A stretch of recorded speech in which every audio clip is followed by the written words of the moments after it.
this article number 4. Yes. Section number 1. Full faith and credit shall be given in each state. Yes. To the public acts, records, and judicial proceedings of every other state. Oh.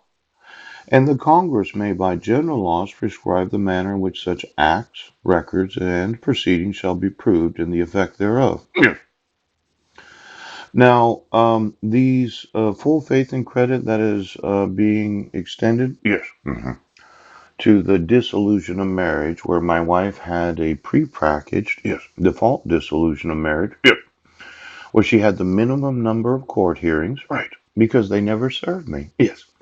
And if I would have appeared in court, yes, when would I have seen on the public court record the actual name Pastor Greg Miller? And I would have thought, yes, about the time that I went to that church and prayed with the pastor. Would I have seen it right before the temporary court hearing or 3 days before? Now, I'm going to need to know the date of the actual entry of all the entries in every public court record in every state of the United States. Because it looked to me like you were intentionally not disclosing certain very important information that I, as the respondent, would want to know. Yes.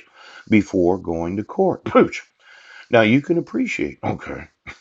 Let's say I went there on the 5th. Yes. I just showed up. Yes. I'm there to go to this temporary court hearing where I'm named as the respondent. Yes. Now, my record's been expunged. Right. I was found not guilty. Yeah, that's right. Is there any reason why the judge would think that I shouldn't have custody of my sons? Yes. And why my wife shouldn't be paying child support instead of myself? Well, it was Pastor Greg. Oh, I show up to court, and 3 days before you had a meeting with Pastor Greg Miller. Yeah.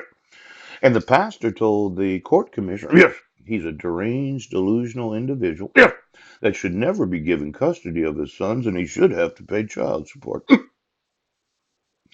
Now, I'm just thinking about every state of the United States that's having to enforce this dissolution of marriage, where I inform you of the fraud of issuing it, where I didn't get any notice of court hearings. Then you brought her pastor in 3 days before, but I might not have known that until the day of the actual court hearing, depending on when I actually looked at the public court record, if I did.